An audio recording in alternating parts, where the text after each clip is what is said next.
Yet monarchies were typically criticized,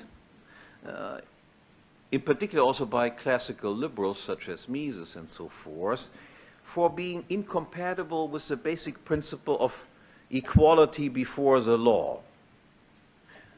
Monarchies rested instead on personal privileges. There were higher laws that applied to the king and lower laws that applied to the rest of the people, so to speak.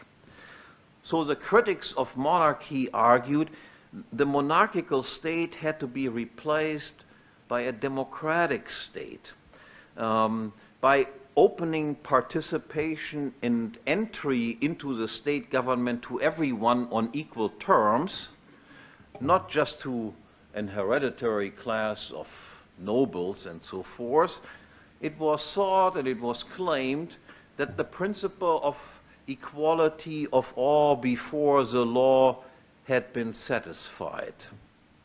Now, however, the democratic equality before the law is something entirely different and completely incompatible with the idea of one universal law applying to every person in exactly the same way and everywhere and at all times.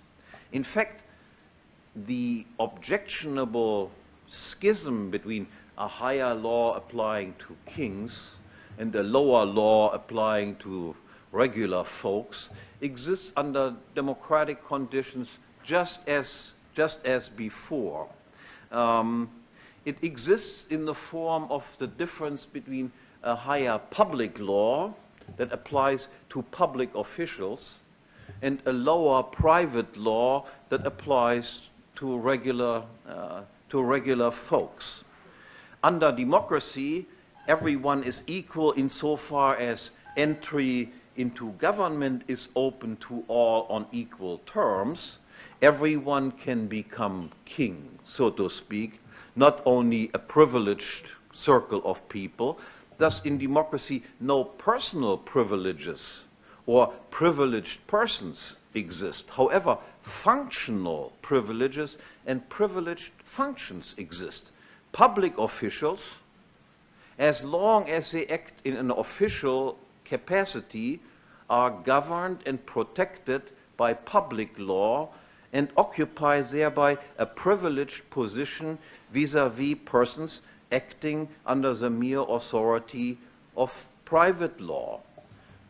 To give you examples, public officials, for instance, are permitted to finance or subsidize their own activities through taxes.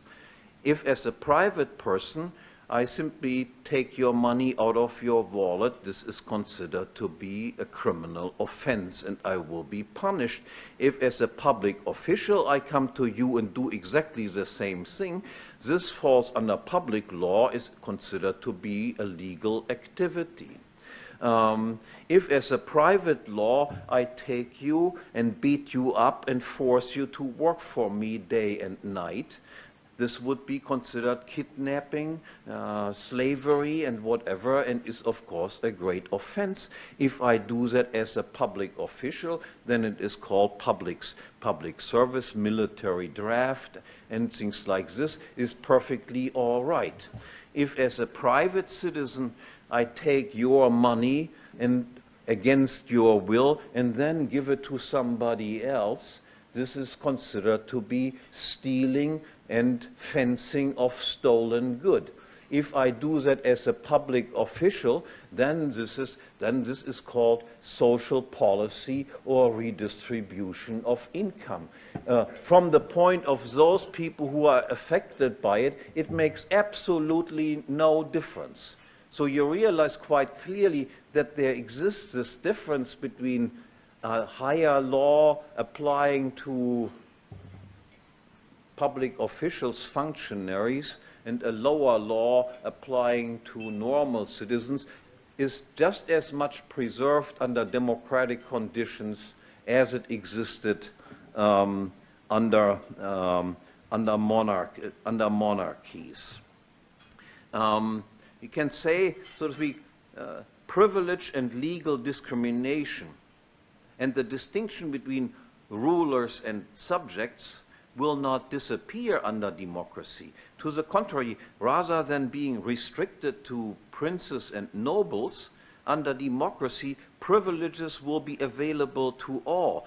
Everyone can engage in theft and live off stolen loot if only he becomes a public official.